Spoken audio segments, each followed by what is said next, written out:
سرکار فرماتے ہیں یہ سدرۃ المنتہا کا یہ سفر طے ہو رہا ہے. آپ سرکار سفر کرتے ہیں, ایک آواز کو سنتے ہیں جو دردناک آواز تھی,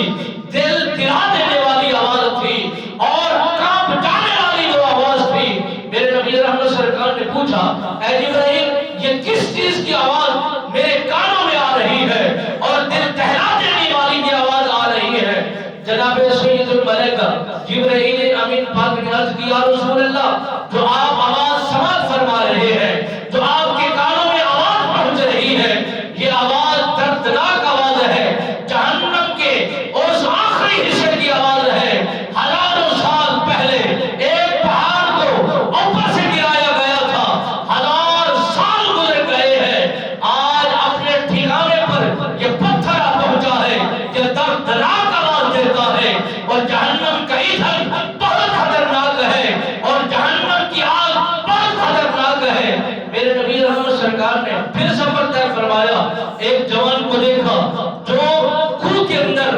اپنے ڈول کو لٹکاتا ہے, پھر خالی نکالتا ہے, اس میں پانی نہیں آیا, وہ بھرا نہیں گیا اور اس کے اندر کوئی چیز آئی نہیں. میرے نبی سرکار نے پوچھا, اے جبرائیل یہ کیا بات ہے؟ لوگ اپنے ڈول کو اس کنویں کے اندر لٹکا رہے ہیں, پھر خالی پا رہے ہیں, کوئی چیز اس کے اندر نہیں آتی, اس کی وجہ کیا ہے؟ جناب جبرائیل امین پاک نے عرض کیا, رسول اللہ صلی اللہ علیہ وسلم, یہ وہ لوگ ہیں جو ریاکار ہیں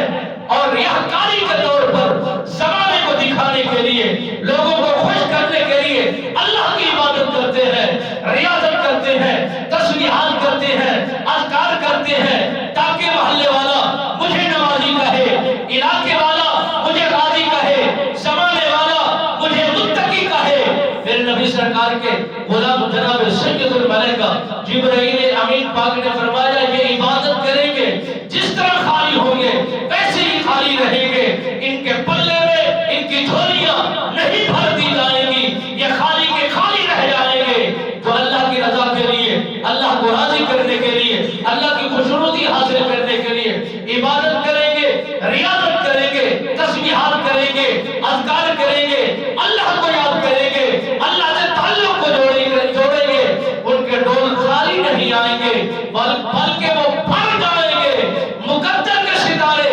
جگمگا جائیں گے, ان کی دعائیں قبول ہو جائیں گی. میرے نبی رحمت کونوں مکہ آپ سرکار فرماتے ہیں, بڑے عجیب و غریب مناظر میں نے دیکھے. معراج کرتے ہوئے اللہ کی بارگاہ میں فریاد کی, مولا میں تیرا محبوب تیری بارگاہ میں التجا کرتا ہوں کہ اتنا دردناک عذاب بھی ہے, اتنا خوفناک بھی عذاب بھی ہے, اتنا